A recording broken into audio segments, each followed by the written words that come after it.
This is my 2025 Honda Grom that I bought last year. I've put over 2,000 miles on this bike.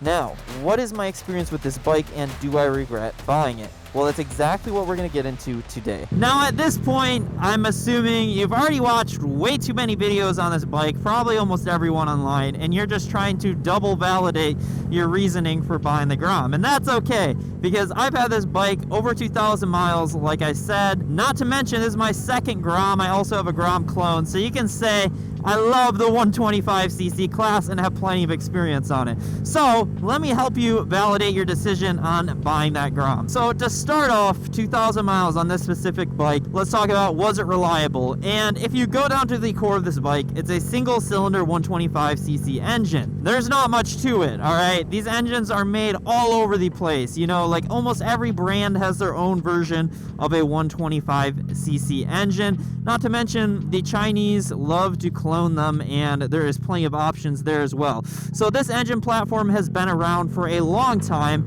and it is very reliable. Now, that being said, this specific Grom, compared to my older Grom, this has a 5-speed gearbox in it. A lot of the older Groms don't. If you're looking to pick up one of these, get a 5-speed. But because I've had a 5-speed gearbox, it's been very helpful for kind of cruising on those 55 miles an hour roads. Now, translating that back into how comfortable the bike is. As far as the seat goes, that's one thing I'd probably upgrade.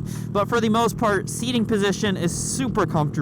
You're just upright. It's kind of just like your basic everyday naked bike. So super comfortable bike. And in the long run, like I said, the only problems I've had with how comfortable it is really just that seat. I would highly recommend placing that if you plan on putting a lot of miles on this bike. But yeah, that kind of brings us into the next little portion here, which is how much will you actually ride the Grom? Now, I'm assuming you're buying this as a second bike. If you buy it as a first bike, you're going to ride it all the time. But for those people out there that already have bikes and they're looking to get a Grom just to mess around on and have fun, realistically, the thing that sucks about Groms, okay, they're so much fun, but riding by yourself, unless you're stunting them out and doing all the tricks and all that, it's not as fun as like if you're riding with buddies and all that.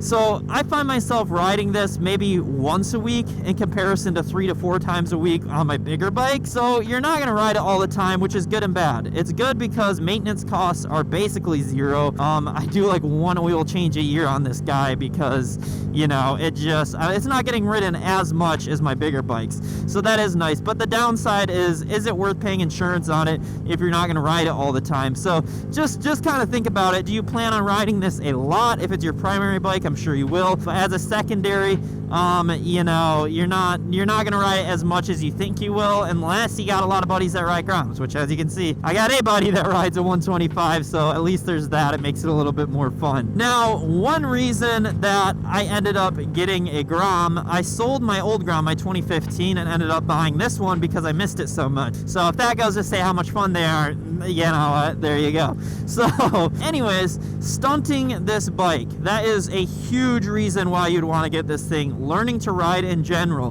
because it's small, it's lightweight, you can only go so fast.